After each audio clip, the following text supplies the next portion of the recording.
High বন্ধুরা, আসসালামু আলাইকুম রহমতুল্লাহি বারাকাতু। তো আজকে বের হয়ে গেছি মাইথন ড্যামের উদ্দেশ্যে। আমরা প্রত্যেকটা বন্ধু মিলে অনেক কয়েকদিন ধরে আলোচনা করেছিলাম যে আমাদের পরিবারকে নিয়ে কোথাও যেন ঘুরতে গেলে খুবই ভালো হয়। তো সেই উদ্দেশ্যেই আমরা আজকে বের হয়ে গেছি মাইথন ড্যাম।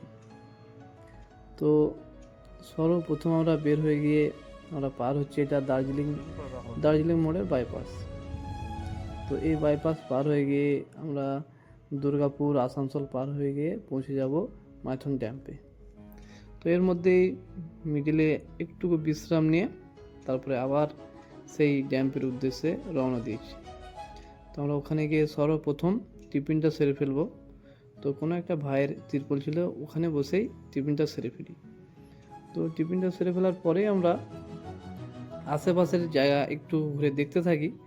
দেখার পরেই ওখানকার যে মেন উদ্দেশ্য বা যে মেন আকর্ষণ জিনিস, সেটা হচ্ছে এই নৌকাতে গিয়ে মিডলখানে 2 বা 3টে দ্বীপ আছে, ওই দ্বীপগুলো ঘুরে আসা। আর এখানে এই নৌকার ভাড়া পড়বে, যদি দুটো দ্বীপে ঘুরতে যাও তাহলে 200 টাকা, আর যদি একটা দ্বীপে ঘুরতে যাও তাহলে 100 টাকা। আর ওই ছোট্ট নৌকা যদি নিতে যাও তাহলে ওই নৌকাটারই ভাড়া পড়বে 600 টাকা। এতে আপনার ইচ্ছা, আপনি 6 জনও যেতে পারেন, হয়তো 2 জন 1 জন যেভাবে যেতে পারে, কিন্তু লাগবে 600 টাকা। আর প্রত্যেকটা ভাইকে অনুরোধ করবো যে হ্যাঁ, আপনার ফ্যামিলিকে নিয়ে এরকম বছরে একবার ঘুরতে যান, তাহলে হয়তো একটু খুশি মনে হবে, তার সঙ্গে মানসিক শান্তিও পাওয়া যাবে। আর আমরা ঘুরতে যাচ্ছিলাম, তো আল্লাহর রহমতে প্রত্যেকজনই খুবই খুশিতে ছিলাম যে না, বছরে একবার ঘুরতে তো নিয়ে যেতে পারছি। তো এরপরে একটা ছোট্ট দ্বীপ পড়বে, সেটা হচ্ছে সবুজ দ্বীপ।